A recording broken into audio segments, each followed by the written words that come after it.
so from there, then on, it was just like, okay, what else can I do with meditation? And so like now, like recently I've gotten into more like breath work and stuff, and I'm just touching. I mean, you and I both are. We haven't really dived too far into that, but there's something definitely there that's beneficial. Yeah, I want you to dive into that. Talk about your recent experiences with breath work. Kind of talk about your technique and then also the effect it's giving you. Yeah. So I'm sure a lot of people listening, I've heard of Wim Hof. And he's he's a really good guy to listen to and learn from. So basically, I took, I would say primarily his advice. And I remember watching a podcast with him and Rogan, and he was basically trying to get Rogan to breathe heavier. And Rogan he got to a point where Joe Rogan was like, I can't go anymore. And he's like, come on, you fucking pussy. Keep going, keep breathing, you can do it. And so what I got out of that is basically our brain always wants us to stop earlier than we should, right? I mean, that's just the protective mechanism. So what I did the first time I tried the deep breathing, I was actually in the bathtub meditating, and completely dark. So usually I have like incense burning or a little candle of some sort, so I have like a tiny bit of light. That time it was completely dark, so if I opened my eyes, it looked the same as if they were closed. And I just started breathing in through my nose and mouth, everything. And then I just like kept trying to make it deeper and kept trying to exhale more and then inhale more and exhale. And I kept trying to increase not only the amount of oxygen I was breathing in, but also the amount of carbon dioxide I was breathing out. So is it a forceful inhale? Yes, it was. And I would say to that point, like going back to the meditation, I always used to meditate in a state of just trying to let my breath happen and be aware of it. So I would try not to force anything, right? Not to actually make myself breathe any type of way.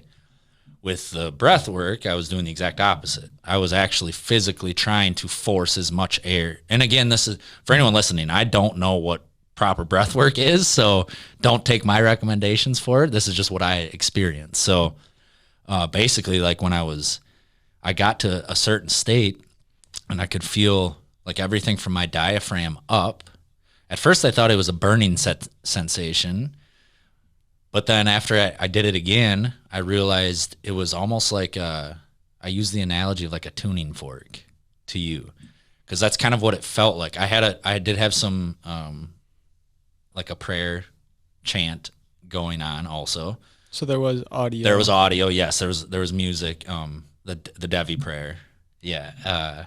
For anyone listening, find that because it's awesome. But so basically, like from my diaphragm up, it felt like it was resonating at a frequency that I can't explain. I've never felt that before, ever. And I believe this. I was in the bathtub at the time.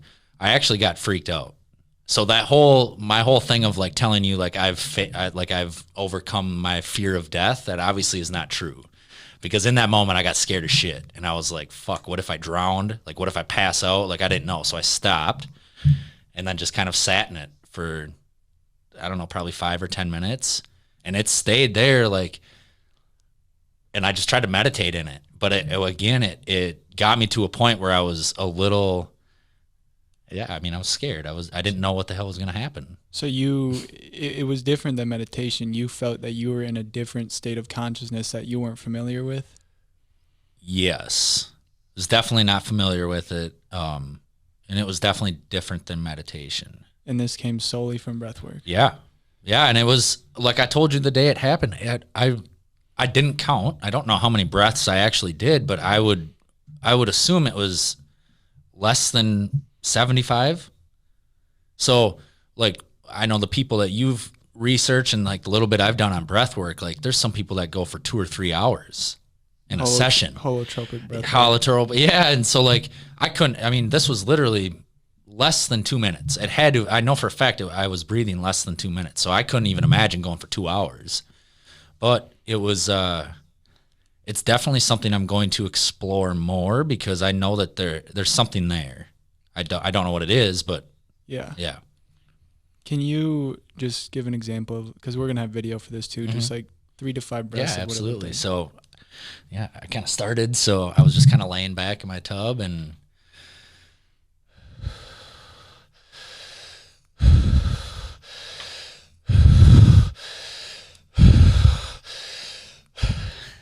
so just keep increasing as heavy and as much as I possibly could. And I actually, so through another podcast, and I actually just found this out last night, there's actually a medical term for it, respiratory alkalosis.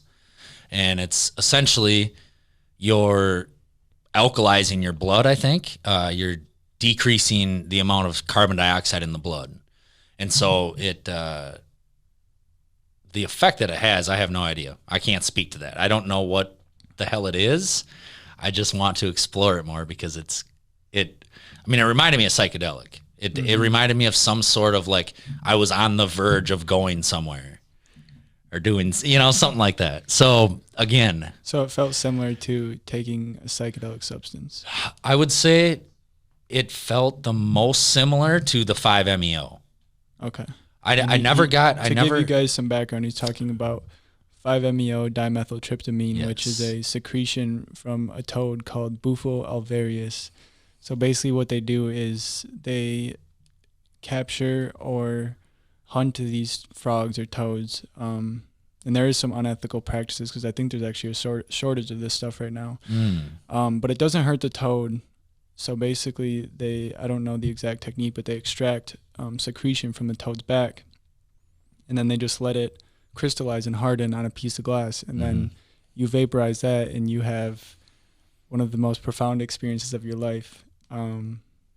Me and you have both experienced it, and I think we can both agree that there's no words for it. But I definitely want to dive into that a little more. But let's go back one second for the breath work. Yeah. So this is fascinating stuff because it's just from your breath. And yeah, there was nothing. I mean, it was in the morning. I was fasted, obviously. I mean, I hadn't eaten anything, but yeah, there was no cannabis. There was nothing involved at all in that. So it was just straight me and my breath, and something fucking happened. I don't know what it was, but so holotropic breath work, for those of you listening, is definitely a subject to look into if you're wanting to experience different states of consciousness without having to take illegal substances. The term holotropic breath work was coined by Stanislav Groth, who was a psychologist who, I forget where he's from, but he passed away recently. And he was doing LSD research in the 60s for therapy use. And what he found is that this form of breath work could get people to the same states as LSD. And a lot of people who are practitioners of this or practice this type of breath work, they say it's the way that it's different from psychedelics is that you're taking yourself there. So it's almost a form of empowerment, but also you have more control because you can, like you started to get scared or you didn't know what was going on, so you could stop it by just stopping to breathe. But if you take some LSD, you have to buckle up and go along with the ride. So it's a little bit of a different, experience. But I think it's just fascinating how through breath we can get to these same states.